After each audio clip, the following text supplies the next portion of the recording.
Imagine you're camping with your friends far away from the city, away from all the lights and air pollution. You're talking, laughing, enjoying, having the time of your life. The night sky is filled with stars, and then you see this, a band of gas and stars. This is our Milky Way galaxy. Milky Way is filled with planets, stars, nebulae, clusters, gas, and dust. We know that the Milky Way is one of the many galaxies out there, but this wasn't the case before 1920. We thought the Milky Way was the only galaxy and everything else was in it. And then in just one discovery, our universe got bigger. Let's explore.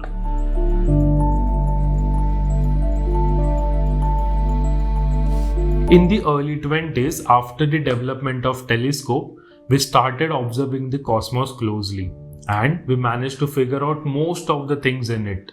But there were some objects puzzling the astronomers. These were fuzzy dots, some round, some elongated, and some spiral. Even with the biggest telescope, they were difficult to observe in great details.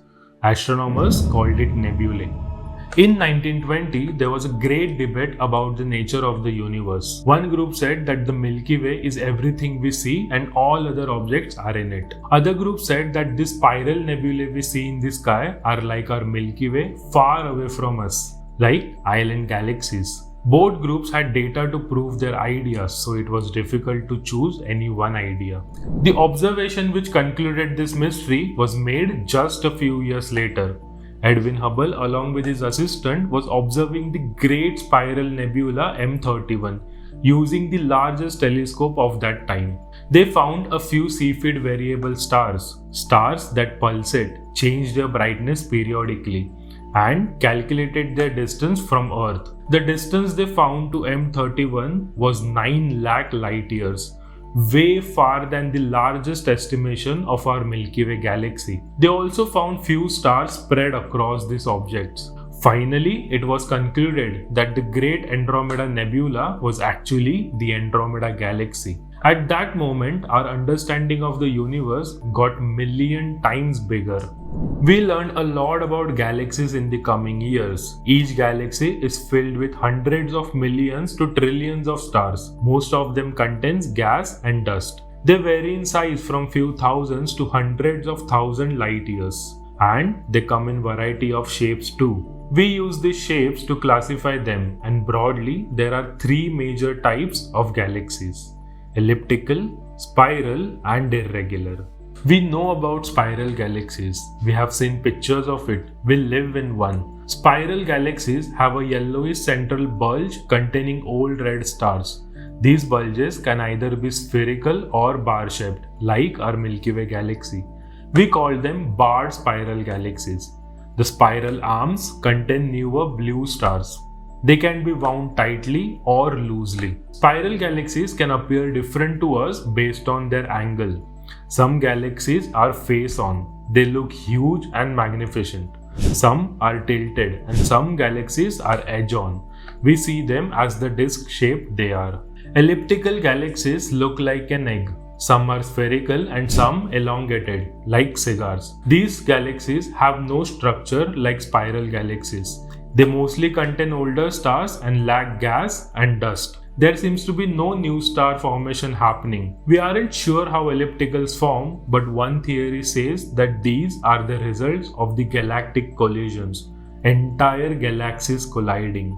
The third type of galaxies, irregular, as the name says, don't have any particular shape. These are the results of the collision of two or more galaxies or some other process. Irregular galaxies can sometimes have a ring-like structure, but most of the times the galaxies distort so much that they cannot reform their original shape. Some galaxies also have companion galaxies.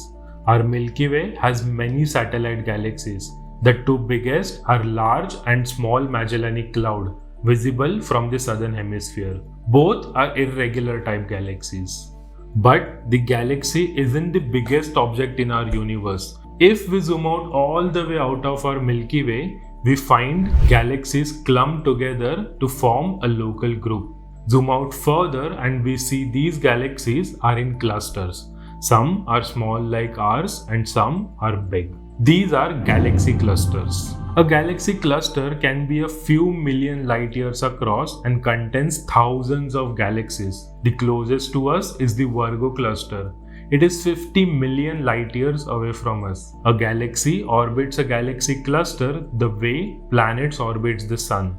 There are at least 1,000 galaxy clusters known to us. If we zoom out even further, we see that these galaxy clusters are part of an even bigger group called a supercluster. A supercluster has dozens of galaxy clusters and are hundreds of millions of light years across. Our local group is a part of Virgo supercluster. A recent study shows that a Virgo supercluster is just a tiny part of an even larger Laniakea supercluster, which may contain 100,000 galaxies. These studies are a bit controversial since it's impossible to figure out the size of these objects while being inside it.